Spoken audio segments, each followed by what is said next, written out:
हम कर रहे थे इंजीनियरिंग मैकेनिक्स, जो कि है फर्स्ट ईयर इंजीनियरिंग स्टूडेंट्स के लिए, सारी ब्रांचेस के लिए वैलिड है और सारी यूनिवर्सिटीज़ में ये मोटा मोटी कॉमन होता है। ठीक है, तो 2 वीडियोस हमने कर लिए थे। तीसरे में हम देखेंगे फ्री बॉडी डायग्राम्स क्या होती है और फोर्सेस को कैसे रिजॉल्व करता है, दोनों रेक्टेंगुलर के लिए भी और नॉन रेक्टेंगुलर के लिए भी। तो स्टार्ट करते हैं वीडियो सबसे पहले FBD से। ठीक है, FBD जिसको हम बोलते हैं फ्री बॉडी डायग्राम। ठीक है, इसमें काफ़ी लोगों को कन्फ्यूजन रहता है। हम जैसे जैसे कोर्स में आगे बढ़ेंगे आपको क्लियर होते जाएगा, बट यहाँ पे समझाने के लिए मैं समझा देता हूँ। सपोज़ करो कोई एक मेरा इस टाइप का सिस्टम है। ठीक है, स्प्रिंग है, उस पर एक बॉडी लटकाई हुई है जिसका वेट है W, मतलब जिसका मास होगा, सपोज जिसका मास M होगा। ठीक है, तो उसके वजह से फोर्स उस पर mg लगेगा। ठीक है, ये बॉडी है। अब मेरे को फ्री बॉडी डायग्राम बनानी है, तो फ्री बॉडी डायग्राम किसकी बन सकती है? एक तो स्प्रिंग की भी बन सकती है और M की भी बन सकती है। तो सपोज़ मुझे M की फ्री बॉडी डायग्राम बनानी है, तो सबसे पहले क्या करूँगा, मैं M को साइड में बना लूँगा। ठीक है, मतलब उस मास को बना लूँगा और उस पर जितनी भी फोर्सेस लग रही है दूसरों के वजह से, सबसे पहले अर्थ के वजह से उस पर क्या लगेगा, ग्रेविटेशनल पुल लगेगा। ठीक है, ग्रेविटेशनल फोर्स लगेगा जो कि होगा mg, वो रिप्रेजेंट करूँगा। अब स्प्रिंग की वजह से क्या लगेगा, अब ये क्या कर रहा है, मास स्प्रिंग को नीचे लाने की कोशिश कर रहा है। ठीक है, तो स्प्रिंग नीचे आने वाली चीज़ को रेजिस्ट करेगी, तो स्प्रिंग वाली रेजिस्टिंग फोर्स होगी कुछ इस टाइप से मास पे। ठीक है, स्प्रिंग रेजिस्ट कर रही है मास को, तो it is resisting force by spring, तो इसको बोल देंगे RS। तो हमने क्या कर दिया, हमने फ्री बॉडी डायग्राम बना दी मास की। उसमें क्या करा हमने, सबसे पहले बॉडी को फ्रीली ड्रॉ किया। ठीक है, मतलब बॉडी को फ्री किया जो भी सिस्टम था उससे, और उस पर effect of all other bodies on the body under consideration, उसी को हम बोलते हैं फ्री बॉडी डायग्राम। ठीक है, एक और एग्जांपल ले लेते हैं, आपको अच्छे से समझ में आएगा। सपोज मेरे पास कोई ऐसी बीम दे रखी है। ठीक है, एक साइड पे लग रहा है मेरा हिंज सपोर्ट। ठीक है, क्या बोलते हैं इसको, हिंज सपोर्ट, हिंज सपोर्ट, आगे पढ़ेंगे इसके बारे में डिटेल में। और एक साइड सपोर्ट लग रहा है रोलर सपोर्ट। ठीक है, कौन सा सपोर्ट, रोलर सपोर्ट, और इसको बोलते हैं हम बीम। ये है हमारी बीम। ठीक है, और सपोज करो इस पर कोई इस टाइप की फोर्स भी लग रही है, P टाइप की। ठीक है, तो अगर मेरे को बीम की फ्री बॉडी डायग्राम बनानी है तो कैसे बनेगी, सबसे पहले तो मैं बीम को बना लूँगा फ्रीली। ठीक है, बाद में बीम पर कौन कौन से फोर्सेस लग रहा है, तो हिंज सपोर्ट की वजह से हमेशा पता है हमें हॉरिजॉन्टल डायरेक्शन में मूवमेंट नहीं होता और वर्टिकल डायरेक्शन में मूवमेंट नहीं होता। तो हॉरिजॉन्टल और वर्टिकल डायरेक्शन वाला मूवमेंट रेस्ट्रिक्ट कर देता है हिंज सपोर्ट, इसलिए एक हॉरिजॉन्टल डायरेक्शन में आएगी रिएक्शन और एक वर्टिकल डायरेक्शन में आएगी, और ये जो एक्सटर्नल लोड है वो तो एज इट इज़ आएगा। सिमिलरली रोलर सपोर्ट क्या करता है, ये हॉरिजॉन्टल डायरेक्शन में मूवमेंट तो अलाउ करता है लेकिन वर्टिकल डायरेक्शन में रेस्ट्रिक्ट करता है, इसलिए यहाँ पर आएगी वर्टिकल सपोर्ट, वर्टिकल रिएक्शन। ठीक है, जिसको मैं बोल दूंगा R3। और अगर बीम का कुछ वेट होगा तो वो इस टाइप से बीच में लगेगा, सपोज कुछ मास है इंटू G।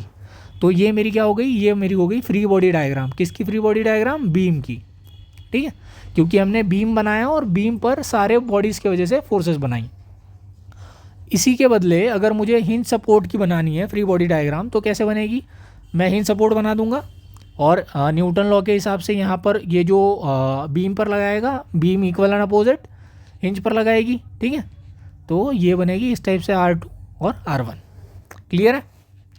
सेम अगर मेरे को रोलर की बनानी है तो रोलर के लिए क्या आ जाएगा, जो उसने बीम पर लगाया, बीम उस पर इक्वल एंड अपोजिट लगाएगी न्यूटन लॉ के हिसाब से, तो ये हो गया R3। ठीक है, तो इस तरीके से हमें फ्री बॉडी डायग्राम बनानी होती है। जैसे जैसे हम कोर्स में आगे जाएंगे आप लोगों को और क्लियर होते जाएगा। अब अगली चीज़ पे आ जाते हैं हम, रिजोल्यूशन ऑफ फोर्सेस पे। ठीक है, कि फोर्सेस को रिजॉल्व कैसे करता है।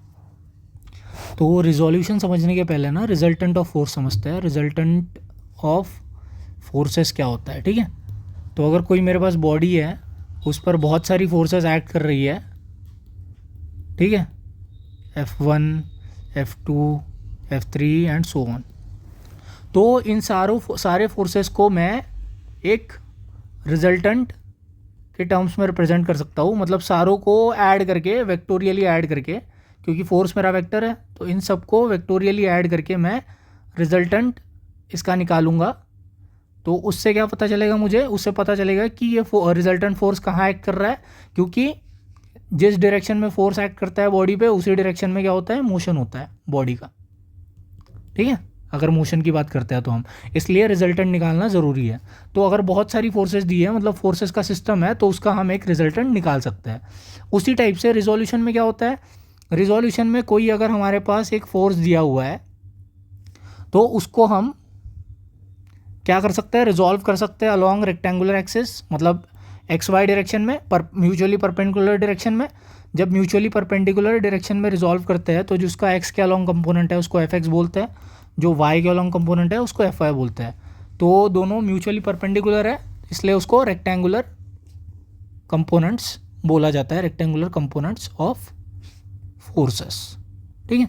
कई बार क्या करेंगे, कई बार हम कोई अगर मेरी फोर्स है इस टाइप से सपोज, तो उसको रेक्टेंगुलर कंपोनेंट में ना रिजॉल्व करके हम एक पैरेललोग्राम टाइप वाले में रिजॉल्व करेंगे, ठीक है। तो उस टाइप वाले रिजोल्यूशन को बोलेंगे non rectangular resolution of forces.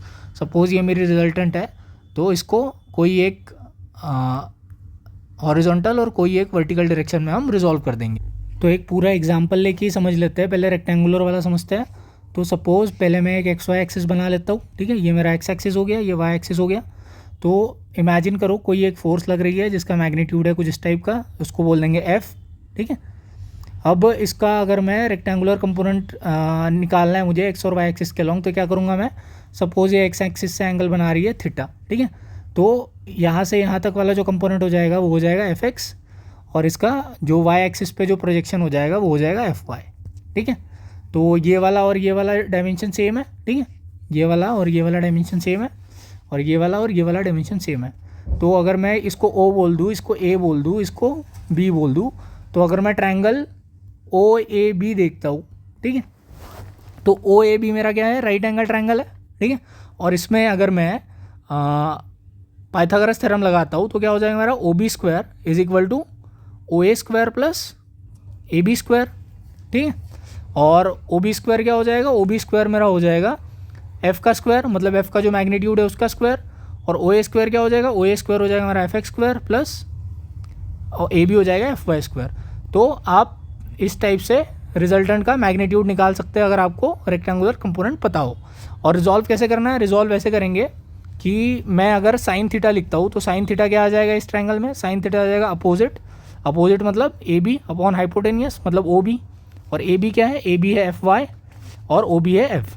Similarly अगर मैं कॉस थीटा लिखता हूँ तो वो आ जाएगा मेरा ओ ए अपॉन ओ बी, जो कि हो जाएगा एफ एक्स अपॉन एफ, ठीक है। तो एफ वाई कैसे आएगा, एफ वाई आ जाएगा मेरा एफ साइन थीटा, ठीक है, और एफ एक्स क्या आएगा मेरा, एफ एक्स आएगा एफ कॉस थीटा। तो इस टाइप से अगर मुझे एफ पता है और एंगल पता है वो कितना बना रहा है एक्स एक्सिस से, तो मैं एफ एक्स और एफ वाई निकाल सकता हूँ। तो इस टाइप से अगर हमें एफ पता है और दोनों के मतलब रिजल्टेंट और एक्स एक्सिस के बीच में का एंगल पता है, तो हम एक्स और वाई कंपोनेंट निकाल सकते हैं। और उल्टा इसका क्या होगा, उल्टा ये होगा कि अगर हमें एफ एक्स और एफ वाई पता है, ठीक है, तो उससे हम एफ निकाल सकते हैं और थीटा भी निकाल सकते हैं। थीटा कैसे निकाल सकते हैं, थीटा ऐसे निकाल सकते हैं, अगर मैं टैन थीटा देखूँ इस ट्रायंगल में तो क्या हो जाएगा, opposite that is A B upon adjacent मतलब ओ ए, ठीक है। तो एडजेसेंट क्या है एफ वाई, और ये सॉरी अपोजिट क्या है एफ वाई, और एडजेसेंट है एफ एक्स। तो थीटा क्या हो जाएगा, थीटा हो जाएगा मेरा tan inverse F Y by F X, ठीक है।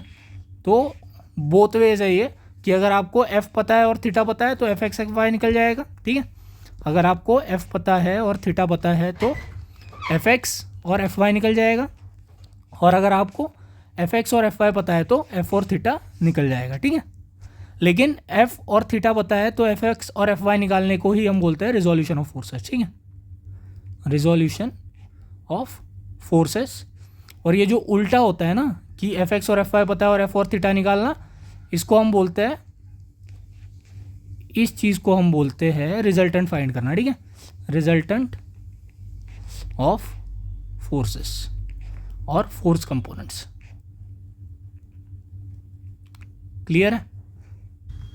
अब सपोज नॉन परपेंडिकुलर कंपोनेंट है आपके पास फोर्सेस के, तो उसका कैसे आ जाएगा, मैंने जैसे बताया था, सपोज इस टाइप की कोई फोर्स है ये P, ठीक है। इसके नॉन परपेंडिकुलर कंपोनेंट निकालना है आपको, या तो F ही मान लो, P क्यों मानना है, F ही मान लो।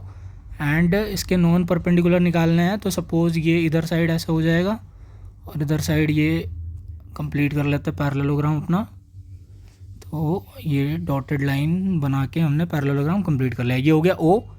ये जो हमारी ये वाली फोर्स है इसको हमने बोला है F, ठीक है। इस पॉइंट को बोल देते हैं C, इसको बोल देते हैं A, इसको बोल देते हैं B। तो ये जो F हमारा OB के साथ एंगल बना रहा है उसको बोल देते हैं अल्फ़ा, और ये जो F हमारा OA के साथ एंगल बना रहा है इसको बोल देते हैं बीटा, ठीक है। तो यहाँ से ये समझो कि ये वाला जो एंगल है ये कंप्लीट एंगल है, ये क्या है, ये है मेरा अल्फ़ा प्लस बीटा, ठीक है। और इसको अगर मैं पैरेलली मतलब आगे एक्सटेंड करता हूँ तो ये OA और BC क्या है, पैरेलल है, ठीक है। OA और BC, तो कोई भी दो लाइन अगर पैरेलल है और उनसे एक स्ट्रेट लाइन पास कर रही है, तो अगर ये एंगल अल्फ़ा है तो ये वाला एंगल थीटा है, ठीक है। तो ये वाला एंगल भी सेम ही होगा उसके बराबर। तो यहाँ पे जो एंगल है तो ये क्या होगा, अल्फ़ा प्लस बीटा के बराबर होगा इस लॉजिक के हिसाब से, ठीक है। तो ये अगर अल्फ़ा प्लस बीटा है तो स्ट्रेट लाइन में हमें पता है कि अगर कोई ऐसी लाइन है और स्ट्रेट लाइन है, ये अगर थीटा है तो ये वाला एंगल कितना होता है, ये होता है मेरा 180 माइनस थीटा, ठीक है ना। क्योंकि जो टोटल अगर इसको मैं अल्फ़ा बोल दूँ तो अल्फ़ा प्लस थीटा हमेशा मेरे 180 होंगे, क्योंकि स्ट्रेट लाइन में पूरा जो एंगल होता है वो 180 होता है। तो यहाँ से अगर मेरे को अल्फ़ा की वैल्यू निकालनी है वो 180 माइनस थीटा आएगी। तो यहाँ पर अंदर वाला जो एंगल है वो कितना आएगा, ये आएगा 180 माइनस अल्फ़ा प्लस बीटा, ठीक है। क्लियर है। अब अगली चीज़ क्या आ जाएगी, अगली चीज़ इस कंपोनेंट को अगर मैं P1 बोल देता हूँ, इस कंपोनेंट को अगर P2 बोल देता हूँ, तो ये वाला भी P2 हो जाएगा, ठीक है। तो अगर मैं ये वाला ट्रायंगल देखता हूँ, मेरा कौन सा triangle, suppose this O, this is C, and ये मेरा हो गया इस टाइप का। ये तो एंगल है मेरा अल्फ़ा प्लस बीटा, ये वाला एंगल है अल्फ़ा, तो ये तो आराम से निकल जाएगा कितना है, ये कैसे आएगा, सम ऑफ ट्रायंगल 180 होना चाहिए। तो alpha plus beta plus alpha plus इसको क्वेश्चन मार्क बोल देते हैं इज इक्वल टू 180, ठीक। नहीं ये अल्फ़ा प्लस बीटा नहीं है, 180 माइनस अल्फ़ा प्लस बीटा है। तो ये 180 माइनस अल्फ़ा प्लस बीटा इस टाइप से। तो यहाँ क्या आ जाएगा, alpha plus 180 minus alpha plus beta plus question mark is equal to 180। तो ये 180 तो कैंसिल हो गया, और यहाँ alpha minus beta plus question mark is equal to 0। तो प्लस अल्फ़ा माइनस अल्फ़ा तो 0 हो गया, तो question mark minus beta is equal to 0। तो क्वेश्चन मार्क की वैल्यू क्या आ गई, बीटा के बराबर, मतलब ये जो C एंगल है ये बीटा के बराबर आ गया, ठीक है। अब इतना क्लियर है। अब इस वाले ट्रायंगल में मैं क्या करूँगा, साइन रूल लगाऊंगा। साइन रूल अगर आपको पता है तो अच्छी बात है, नहीं तो मैं बता देता हूँ यहाँ पे कैसे करते हैं। कोई भी अगर ट्रायंगल दिया हुआ है, ये B है, ठीक है, इन ट्रायंगल OBC अगर मुझे साइन रूल लगाना है तो क्या करना होता है, मुझे वो एक साइड लेनी होती है, मतलब एक एंगल लेना होता है, ठीक है। सपोज ये वाला एंगल ले रहा हूँ मैं, तो इसके अपोजिट वाली साइड देखेंगे। इसके अपोजिट साइड कौन सी है, OC, उसको डिवाइड करूँगा साइन ऑफ ये जो एंगल है उससे, that is 180 minus alpha plus beta, ये बराबर हो जाएगा दूसरा वाला एंगल जो हम देखेंगे, ये अल्फ़ा एंगल और इसकी अपोजिट साइड क्या है BC, और एंगल क्या है साइन अल्फ़ा, सेम ये वाला एंगल, इसका अपोजिट साइड क्या है OB, और एंगल क्या है साइन बीटा, ठीक है। और हमें पता है sine 180 minus alpha plus beta की वैल्यू क्या आ जाएगी, ये आएगी हमेशा आपकी साइन अल्फ़ा प्लस बीटा के बराबर। क्यों, क्योंकि साइन 180 माइनस एनी एंगल, कोई भी एंगल हो उसकी वैल्यू क्या आ जाएगी, any angle, sine of any angle, ठीक है। क्यों ऐसा, क्योंकि 180 माइनस अल्फ़ा प्लस बीटा ये हमारा सेकंड क्वाड्रेंट में है, ठीक है, सेकंड क्वाड्रेंट में है ये, और सेकंड क्वाड्रेंट में साइन हमेशा पॉजिटिव होता है, इसलिए 180 माइनस अल्फ़ा प्लस बीटा की value sign alpha plus beta आएगी। क्लियर है। तो ये चीज़ यहाँ पे लिख देंगे, तो ये हो जाएगा OC upon sine alpha plus beta is equal to BC upon sine alpha is equal to OB upon sine beta, ठीक है। तो ये आ गया आपका, अगर कोई भी नॉन रेक्टेंगुलर डायरेक्शन में हमको रिजॉल्व करना है कंपोनेंट्स को, ठीक है, और उस फोर्स से उन दो कंपोनेंट का एंगल हमें पता है, तो हम इस टाइप से रिजॉल्व कर सकते हैं उसको। ठीक है, क्लियर है? तो ये वाला जो रूल था आपको, ये लैमीज थ्योरम जब आप पढ़ोगे ना, लैमीज थ्योरम, तब आपको ये साइन रूल वापस से वहाँ पर काम में आने वाला है। ठीक है, तो आई होप आपको समझ में आया होगा। अगले वीडियो में हम जो पढ़ने वाले हैं वो पढ़ेंगे हम लॉ ऑफ फोर्सेस के बारे में। ठीक है, जो अलग अलग लॉ है जैसे parallelogram law, triangle law, polygon law, ये तीनों लॉ के बारे में हम डिटेल में पढ़ेंगे नेक्स्ट वीडियो में। ठीक है, नेक्स्ट वीडियो।